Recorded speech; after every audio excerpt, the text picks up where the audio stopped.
बे गय दुनायखौ जों मिडल क्लास फेमिलिया मा खालामो मिथियोना? नै आं होनाय बायदि बेरा होयो। दा जोंहाबो गैया नालाय बेबायदि आङो बेराखौहाय माखासे लांदां जानानै थानाय जायगायावहाय होनानै होदों। इथा सिमेन्टफोरजों वाल होनो हानाय गोहो गैया, बेनिखायनो। दा बैसागु बोथोरखौ लोब्बा लाखिनानै न'नि माखासे जिफोरखौबो सुस्रांबाय आङो। बेजों लोगोसे माखासे मानि दख'नायाबो जमा जानानै दङमोन। बेनि सायाव हेलमेटआ गोबाव सम हमालासिनो दोनदोंमोन लांदां जायगायाव। दा मैला जानायखाय हेलमेटखौबो आङो सुनानै लाबाय। लोगोसे सान्दुङाव नै साननै सानथामजोंसो रानखासिगोन बियो आंनि हेलमेटआ। दा बेबायदिनो जिफोरा गोबां जमा जानानै दंमोन। आइनिबो माखासे सुबाय, आंनिबो माखासे सुबाय, लोगोसे बाबानिबो माखासे गस्ला दंमोन बेखौबो सुस्रांबाय। दायो नै आङो लादों जबा बिबार। बे जबा बिबारखौ जोंहा आनैमोननिफ्राय आङो लायदोंमोन। दा आंहा खानायानो बिराद गयो नालाय, बेनिखायनो बे जबा बिबारजोंहाय आङो खानायखौ लोबो आरो। होननाय खोनादों जबा बिबारजों खानाय लोबोबा खानाय गनाया हामो होननानै। दा देग्लिनानै आं बेबायदि खालामनाय जाबाय। दानिया फैदो एसे गोदो गोदायनि जुगावहाय। दानि जुगावथ' गासिबो गेसनिसो सोलिजोबो, बनजोंथ' सोलिबांलानो। दा जोंहा नै गेस जोबनानै दा गोदोनि जुगावहाय बनजों अर सुनाय जुगा सफैफिनबाय। दा आंहा एसे एनै एक्सपिरियेन्स दं आरोना बनजोंबो ओंखाम ओंख्रि संनाय। दा एसे एक्सपिरियेन्स गोनांखायसो आङो अरखौबो एसे जरायनो रोंनाय बायदि जाबाय आरो। दा बेजोंनो नै आङो ओंखाम संनो नागिरबाय, माइरं सुबाय। लोगोसे ओंखामखौबो जाननानै होबाय।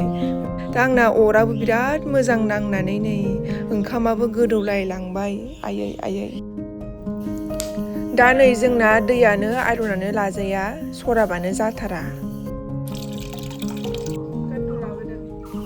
ओरैनोथ' आङो भेजसो जाखायो। दायो आङो जोगोनारजों आलुजों बेखौनो संनानै लोगोसेनो टमेट' बाथोन बानायनानै जानोसै आरो।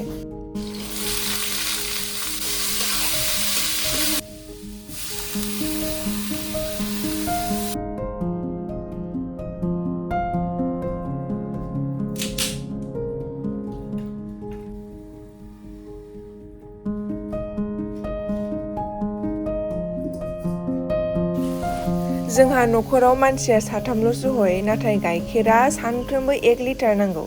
नाथाय दिनैनि दिनाव 1.5 लिटार लाबोदों, मानोना बैसागुनि बोथोर नालाय। बैसागुनि बोथोरावहाय जोंहा साहासो लोङो आरोना, बै बुस्थुखौहाय लोङा जाहैबाय आरो। बे जाबाय ब्रह्म मन्दिर, बाक्सा जिल्लानि सिङाव थानाय नारायणपुर आनसलिकनि सान्तिपुर गामि। दा जोंहा गामियावहाय बोसोरफ्रोमबो बैसागोनि 1 तारिखआवहाय जयग' आहुति होयो। जोंहा रायजोफोरा जि थाइसे थाइनै हायो बेवहाय दान होलाङो जयग'नि मुङै। दा जोंहा जयग'नि अराबो नांहांबाय।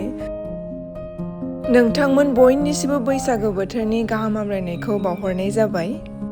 दायो जोंहा सिगां बोसोरफोरनि बायदिनो देग्लायबो बैसागुनि 1 खालार खालि जयग' आहुति होखांनानै बयबो गेदेरा उन्दैखौहाय अननाय होनाय आरो उन्दैया गेदेरखौहाय मान बावनाय बे हाबाफारिया सोलियो। दा जोंहाबो गामियावहाय आहुति होखांनानै बे हाबाफारिखौ लानाय जादों।